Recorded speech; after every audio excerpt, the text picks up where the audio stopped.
अरे मेरे प्यारे ना समझ हिंदू भाई, ये जो कीमती चीजें होती है ना, जैसे कि खजाना यानी कि ट्रेजर, इनको हमेशा दफना दिया जाता है। और ये जो कूड़ा कचरा गंद वगैरह होता है यानी कि गार्बेज, इसको हमेशा जलाकर राख कर दिया जाता है। आई समझ? हाँ भाई, हम समझ गए कि तेरे कहने के हिसाब से हम सब कूड़े कचरे हैं, लेकिन तू कौन सा गटर के कीड़े से कम है? क्योंकि गटर में जो टट्टी होती है उसको तो तू बहुत अच्छे से खाता है, चबा चबा करके। जब खुद की अकल गटर के टट्टी को खा रही है और दूसरों को घास खाना सिखा रहा है। अबे नाली के कीड़े, गटर में ही मर जा, ऐसी जिंदगी से तो बढ़िया है। सबका ही शरीर 5 तत्वों से मिलकर के बना होता है। सबका ही शरीर उन 5 तत्वों के इंटरनल ही होता है। केवल हमारा शरीर एकमात्र ऐसा है जिसको मरने के बाद भी 5 तत्वों में मिला दिया जाता है। जो इंडिया में यूट्यूब को मैनेज करते हैं, जब आप जैसे लोग एक बड़े चैनल एक्स मुस्लिम साहिल के जैसे को बैन कर सकते हो मात्र इंडिया में, तो इसके जैसे चूते को क्यों नहीं? तो दोस्तों, आज हम बात करने वाले हैं इसी नाली के कीड़े के बारे में। आजकल ये बहुत ज़्यादा ट्रेंड पे चल रहा है। ट्रेंड पे ये खुद अपने आप को लाया। उसका कारण ये खुद ही है कि बंदा पहले जो है फेमस होने की कोशिश कर रहा था, अच्छी अच्छी चीज़ें बना रहा था, अच्छी अच्छी चीज़ें कर रहा था, लेकिन इसको जब मालूम चला कि ऐसा मेरा काम नहीं बनने वाला, ऐसे घर की रोटी नहीं चलेगी, घर वाले जब लात मारने लग गए तो ये हमारे धर्म को लेकर ऊट पटांग बातें बोलने लग गया। फिर जब इसने पहले वीडियो बनाई हमारे भगवानों के खिलाफ जा करके, तब लोगों को गुस्सा आया तो इसके वीडियो में जाकर ऊट पटांग बातें बोली, जिसकी वजह से इसकी रील, इसकी वीडियो को और भी ज़्यादा रीच मिली और भी ज़्यादा लोगों तक पहुंची। तब इसको मालूम चल गया कि आहा, भगवान के नाम का तो खाना है लेकिन किसी को बताना नहीं है।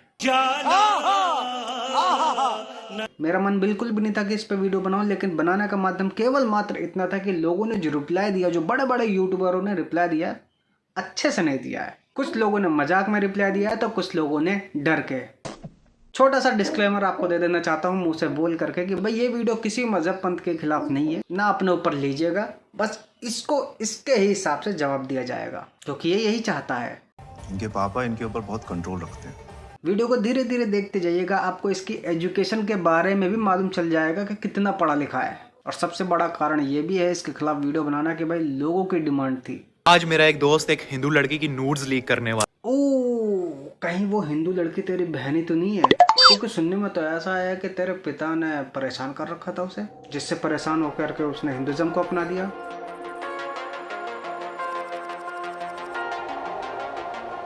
बेटा, हम तुम्हारे पिता हैं, पिता। साथ ही साथ में जिस तुम मुल्क में रह रहा है तो अभी हमारे देश का ही बच्चा है। तो बेटा, इस वीडियो में केवल तुझे, मात्र तुझे टारगेट किया जाएगा, इस्लाम को भी नहीं किया जाएगा। क्योंकि तुम्हारे जैसों को तो पाकिस्तान में खुली छूट मिली, लेकिन हमें नहीं मिली है। मिली होती तो साला रिमोट मेरे हाथ में होता और तेरा घर खाक में होता। हम लोग कोशिश करते हैं कि घर की महिलाओं को किसी भी प्रकार से बाहर काम के लिए ना भेजा जाए। बाकी जो उनकी इच्छा है वो बाहर काम करने की तो कर सकते हैं, लेकिन यहाँ ये बंदा जबरदस्ती हिंदू के नाम पर तो पैसा खा ही रहा है, साथ ही साथ में अब लड़कियों के नाम पर। मुझे एक हिंदू लड़की का मैसेज आया। आज एक हिंदू ने मुझे ऐसा वॉइस मैसेज भेजा कि जिसे सुनकर मेरे पाँव के नीचे से जमीन निकल गई। 3 दिन पहले इंडिया दिल्ली से मुझे इस लड़की का मैसेज आया। अबे मैसेज आया कई बार कह दिया। मैसेज आया कहाँ है? एक बार तो दिखा दे कि तेरा अब्बू जान डिलीट करके चला गया। बेटा, मैसेज का तो मालूम नहीं, तेरी माँ जरूर चोरी करते हुए पकड़ी गई। मैसेज से पहले पुलिस आ जाएगी और वो मैसेज भी नहीं करेगी। मैं भी एक मूवी बनाऊं रामायण के ऊपर। बेटा, चप्पल देख मेरी, ये जो ना घिस चुकी है। एक चप्पल ही केवल ऐसी लगेगी तेरे पिछवाड़े पे कि साले 1 हफ्ते तक वेंटिलेटर पे लेटा रहेगा। डॉक्टर चाहे कितनी अच्छी दवा दे, तेरा हगना हराम हो जाएगा।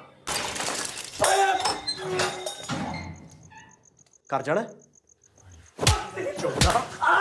चौदह सारा यूथ खराब करता। अब मुझे इतना कुछ बोलते हुए भी तरस आता है क्योंकि इसकी पूरी फैमिली बेचारे किसी पे टिकी हुई है। तो लगातार 10-15 शॉट बनाता है, तब जाके घर पे कहीं 1 किलो आटा आता होगा। मुझे तो नहीं लगता कि मेरी चप्पल लगती है वेंटिलेटर तक भी पहुंच पाएगा। अब ये बंदा एक कुरान पाक की आयत बताता है जिसमें कहता है कि यदि आप खूबसूरत बनना चाहते हैं, सेहतमंद बनना चाहते हैं, तो 21 दिन में 41 बार इसको पढ़ना है। अगर तो तुम अपने इस जिस्म को सेहतमंद करना चाहते हो, खूबसूरत बनाना चाहते हो, तो मैं तुम्हें कुरान पाक की एक आयत बताने वाला हूँ। इस आयत को 21 दिन तक 41 मरतबा पढ़ना है। वैज़ा बतशतुम जबारीन। और 41 दिन के अंदर अंदर तुम शिफा देखोगे और अल्लाह पाक के लिए शुक्राने के नफल अदा, जिसको पढ़ने से लगभग इसके हिसाब से शायद अच्छे बन जाएंगे।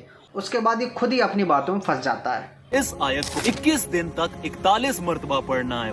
41 बार पढ़ना है। इसमें क्या कहता है? और 41 दिन के अंदर अंदर तुम 41 दिन तक। चलो हमने इसकी गलती को नज़रअंदाज कर दिया है, लेकिन अगर पढ़ने से ऐसा हो सकता है तो भाई जिम क्यों कर रहा है?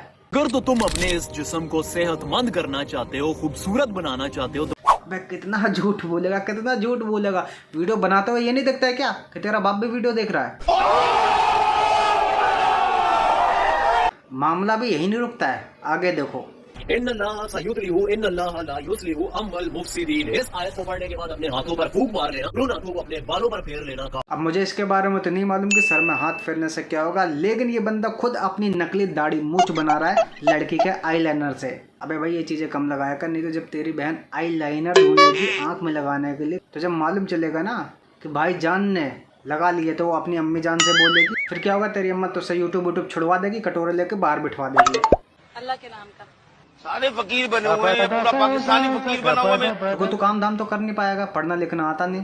कमेंट में देख तो साले आयत तक ढंग से नहीं पढ़ पा रहा है, लोग कह रहे कि भाई आयत तुमने गलत से पढ़ी है। पढ़ाई लिखाई में ध्यान लगाओ, IAS बनो और देश को संभालो, लेकिन नहीं, तुम्हारे गांड में चनूने काट रहे हैं। इस वीडियो के अंदर अगर मैं गिला शिकवा अफसोस अगर किसी से मैं कर रहा हूँ ना, तो वो है अपने ही मुस्लिम बहन भाइयों से, दुबई के अरब मुसलमानों से, कि यार ये तुम कर तो कर क्या। मतलब अब ये व्यक्ति ज्ञान देगा जिसके पूर्वजों ने तलवारों की नोक पर सलवार पहन ली। योगेश्वर धाम यानी दरिंदा कृष्णा शास्त्री मई 21 से लेकर 26 तक दुबई में कथा करेगा और उसमें काफी सारे अरबी मुसलमान भी शिरकत करेंगे। बेटा इतना ही नहीं, कथा भी करवाई भी है, सुनी भी है, और मामला इतना ही नहीं रुकता है। और कुछ देखना है तो ये देख। जय सिया राम। बेटा बस फर्क इतना ही होता है पढ़े लिखों में और अनपढ़ों में। जब भी दुबई काफी डेवलप भी है और पाकिस्तान सारे फकीर बने हुए हैं, पूरा पाकिस्तानी फकीर बना हुआ है। मेरे तो समझ में आ रहा है। ऐसी वाहियात लड़कियों के जो हिजाब पहनकर इतनी ज्यादा वाहियात, हद से भी ज्यादा वाहियात, अरे भाई साहब अगर हद से भी ज्यादा कोई हद है ना, तो उस हद से भी ज्यादा वाहियात हरकतें कर रही हैं। और इनका मोटिव यहाँ पर बहुत ही ज्यादा सिंपल है, और वो है इस्लाम को बदनाम करना, बस सिर्फ और सिर्फ चंद लाइक्स और फॉलोअर्स। है सही में इस्लाम को बदनाम करना चंद लाइक और फॉलोअर के चक्कर में सब हो रहा है। तो सुअर का ये तू क्या कर रहा है? सुअर का पिछवाड़ा चाट रहा है क्या? या हिजाब को महिलाओं से आजादी दिलाना चाह रहा है? मुझे लगता है जिस तरीके से हिजाब को प्रमोट कर रहा है उस हिसाब से तो भाई पाकिस्तानी गवर्नमेंट को इसको भाई अवार्ड देना चाहिए, इतिहास में नाम दर्ज कर देना चाहिए। हिजाब के प्रति इतना संस्कारी बच्चा हमने कहीं नहीं देखा। अब इसके लिए जितना कोई कुछ बोलो उतना कम है। महाराज जी थोड़ा बोल दो यार इनके लिए। ऐसे कुछ लोगों का आचार विचार कुत्ते की तरह होता है जो देखते ही बस भौंकना स्टार्ट कर दे। अब इस वीडियो में तूने क्या बात करी कि एक तूने ऐसी दुआ बताई जिससे कि चेहरे पे नूर आता है, और तो तुमने मेरी इस वीडियो को यूं कर दिया तो इसमें तुम्हारा ही नुकसान है, क्योंकि इसमें मैं तुम्हें एक इतने कमाल की दुआ बताने वाला हूं जो। चल ठीक है, हमने तेरी ये मोटी मोटी बात मान ली, हटा, ज्यादा टेंशन नहीं लेने का, हटा, मान ली हमने। लेकिन ये फोटो दिखाने का क्या मतलब बनता तेरा स्टार्टिंग में? ये फोटो दिखाने से अच्छा कह देता ना कि भगवान के नाम पे दे दे रे बाबा। एक इतने कमाल की दुआ बताने वाला हूं जो तुम्हारे इस चेहरे पर नूर लेकर आए। स्किन ग्लो करने का ऐसा नुस्खा, ऐसी कमाल की रेसिपी बताई ना, सिर्फ उन्होंने 3 दिन अपनी स्किन पे। नोटी नोटी नोटी, अब तू फिर पकड़ा गया। यहाँ पे तू रेसिपी बता रहा है, दुआ बता देता है यहाँ पे भी, क्यों काम नहीं करते? यार देखो मैं इसे फंसाना नहीं चाहता हूँ, ये खुद ही फंस रहा है। अब ऐसे ऐसे वीडियो मेरे सामने आ रहे तो मैं क्या करूँ? बंदा खुद ही अपनी बातों में फंसता जा रहा है। सुना क्या? ये भी मेरी गलती है। नहीं भाई मेरी गलती है। नहीं मेरी गलती है। अब ये जो वीडियो दिखा रहा है कि भाई गाय माता का मीट खा रहा है, असल में ऐसा कुछ नहीं है। जैसे कि मैंने आपको पहले ही बताया कि ये बंदा जब 10-15 वीडियो बनाता है तब जाके कहीं 1 किलो उसके घर पे आटा आता है। तो मीट वीट खरीदे, इनकी तो औकातें नहीं इतनी। हालांकि जो गलियों में नालियों में जो टट्टी में मुंह मारते घूमते सुअर, रात में गया होगा कहीं कीचड़ में लोट रहे होंगे सुअर, तो एक को बांध के लिया घर पे और मोहल्ले से छुपा कर तो काटा ही होगा, पूरे घर वालों से छुपा कर भी काटा होगा, केवल मात्र एक वीडियो बनाने के लिए। क्योंकि अगर इसके घर वालों को मालूम चलता कि ये सुअर का मीट खा रहा है तो घर वाले तो छोड़ो, बाहर के लोग इसको सुअर बना देते मारते मारते। कुल मिलाकर कहते हुए है कि इस वीडियो में जब इसने गौ माता की फोटो का इस्तेमाल करा तो जब 10-15 वीडियो बना करके 1 किलो जब आटा आता था, तो इस वीडियो को बनाने के बाद एक ही वीडियो में इसके घर पे 10 किलो आटा पहुंच गया। बेटा देख, ये है ताकत सनातन धर्म की। मेरी प्यारी बहन, आपने हम मुसलमानों को उस ब्रह्मा जी का चेला समझ लिया है क्या कि हम भी उसकी तरह अपनी बेटी से शादी कर ले? नहीं, हमारे यहाँ पर कजन मैरिज होती है। अबे वही कजन मैरिज जो आपके कृष्णा जी ने अपनी ही कजन मित्रविंदा के साथ की थी। नहीं, अब आपके अकॉर्डिंग क्या उसने भी अपनी बहन से शादी की थी क्या? नहीं, वैसे मेरे पास और भी एग्जांपल्स हैं। हाँ, तो मुझे अब समझ में आया कि ध्रुव राठी क्यों कहता था कि व्हाट्सएप यूनिवर्सिटी से दूर रहो। दूर रहो दूर रहो दूर रहो, क्योंकि ऐसे भ्रामक वीडियो फॉरवर्ड होते रहते व्हाट्सएप में। और फिर उसने अलग से अपनी यूनिवर्सिटी खोल ली थी व्हाट्सएप की, कहीं ये उसी का तो स्टूडेंट नहीं है? हो सकता है। अगर है तो चलो ठीक है, इसको थोड़ा ज्ञान दे देते, थोड़ा समझा देते हैं।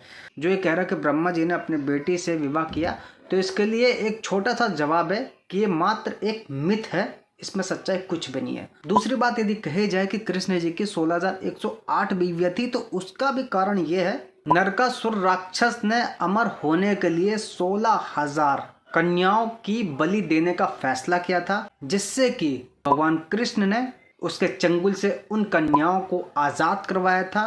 फिर जब वो कन्याएं घर वापस गई तो उनके घर वालों ने उन पर ही सवाल खड़े कर दिए, लांछन लगाना चालू कर दिया कि अब इनसे विवाह कौन करेगा।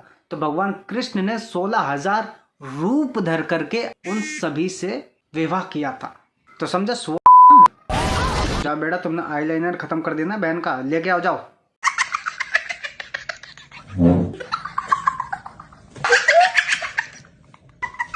वैसे आपसे एक प्रश्न है कि 7 साल की वो फूल सी मासूम से छोटी सी बच्ची और वो 86 साल का आदमी बुढ़ा कौन था? अब इसी बीच में एक छोटी सी न्यूज ऐड कर देता हूँ कि ससुर से हलाला के बाद बनी माँ।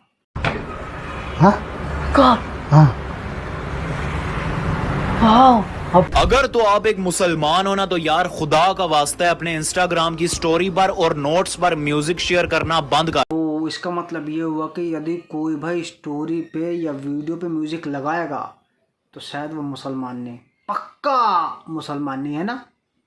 तो इसका मतलब तू भी नहीं करता होगा फिर तो। चलो कोई नहीं, बच्चा बहक गया होगा, मजाक मजाक में गलती से बन गई एक वीडियो। नहीं, मुझे मजाक नहीं उड़वाना अपनी चीज का। लेकिन ये 7 गुनाह तो बिल्कुल नहीं करने चाहिए, नहीं तो होगा ये कि हमारे लिए जहन्नुम में एक बहुत ही ज्यादा खौफनाक जगह का बंदोबस्त कर दिया जाएगा। झूठ बोलने वाले की शक्ल पर लानत बरसती है। अबे यार टपक। अच्छा तो ये बता, तेरा बंदोबस्त अभी तक हुआ है कि नहीं हुआ? क्योंकि यदि देखा जाए तो जितनी वीडियोस मैंने अभी तक इसकी दिखाई है, उस हिसाब से भगवान को तो दूर दूर तक है ही नहीं, लेकिन झूठ बोलने वाले का यदि बंदोबस्त कर दिया गया है तो ये अल्लाह का भी नहीं है। ये कहाँ फंस गया भाई मैं? भाई ये क्या हो रहा है भाई मेरी ट्रेन छूट रही। शक्ल देखो इसकी, ऐसा लग रहा है कोई इसके झुका करके अच्छे से ले रहा है, ना चिल्ला पा रहा है, ना बोल पा रहा, कुछ भी नहीं कर पा रहा बेचारा, बस एक्सप्रेशन ही दे पा रहा है।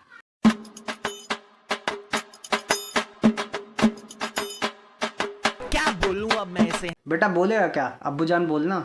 अब आप ही बताएं, इतनी लजीज चीज मेरी माता कैसे हो सकती है? फिर से कहूंगा कि तू बेटा शुक्र मना हिंदुस्तान में नहीं है। यदि यहाँ पे होता तुझे तो मैं खाता नहीं, बाहर घूम रहा रोड में कुत्तों को खिला देता तुझे। अब इसने बात करी गौ माता की, तो भाई गौ माता को लेकर मैं जवाब ये देना चाहूंगा कि देखो, जब भी किसी का बच्चा होता है, बेटा बेटी होता है, यदि उसका दूध नहीं उतरता है तो उसके लिए भैंस का नहीं गाय का ही दूध इस्तेमाल होता है, क्योंकि वो दूध पतला होता है और बच्चा पचा लेता है। मतलब वो जो गाय है पूरे उस बच्चे की माँ की जगह ले लेती है दूध के मामले में, इसलिए उस गाय को भी हम गाय माता कहते हैं। अब इसी चीज पे तेरे पे एक और सवाल खड़ा कर दे रहा हूँ कि अपने घर पे जाकर के माँ से पूछियो तेरा अब्बू जान कौन है, क्योंकि तेरी माँ कितने लोगों से हलाला भी करवा चुकी होगी जिसके बारे में तुझे मालूम ही नहीं है। बेटा शुक्र मना, फिर से कह रहा हूँ कि तू पाकिस्तान में बैठा है, यदि यहाँ पे होता हिंदुस्तान में तो वायरल बाद में होता, तेरी हड्डियां पहले चट कर जाता। पर अल्लाह पाक ने हम इंसानों को काफी सारी चीजें अता की हैं, काफी सारी नेमतों से नवाजा है, लेकिन उन सब चीजों में 2 बड़े ही कमाल की चीजें हम इंसानों को दी हैं, एक है अकल और दूसरा है फ्री। और दोनों चीज तेरे पास है भी नहीं ना पाकिस्तान तक पहुंची। इंसान तो इससे भी ज्यादा गे गुजरे निकले, उन्होंने तो पत्थरों को ही खुदा बना दिया। ओह हाँ, ये तो सही बात है। ये क्या है? अब वीडियो को यहीं एंड करते हैं। जितना मुझसे कंट्रोल हो सका उतना मैंने कंट्रोल में लिमिटेड में इसको रोस्ट करा, जितना लिमिट हो सकता था।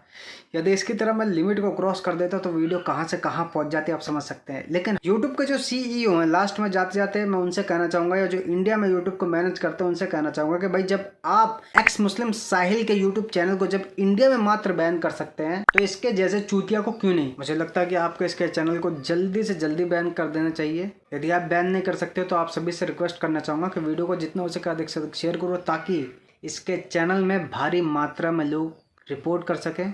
यदि आप भी सनातन धर्म से प्यार करते हैं तो वीडियो को कुछ लोगों तक, मात्र 1 से 2 लोगों तक तो शेयर अवश्य करें, ताकि लोगों को भी मालूम चल सके कि एज अ सुअर यूट्यूब में काफ़ी आ चुके हैं।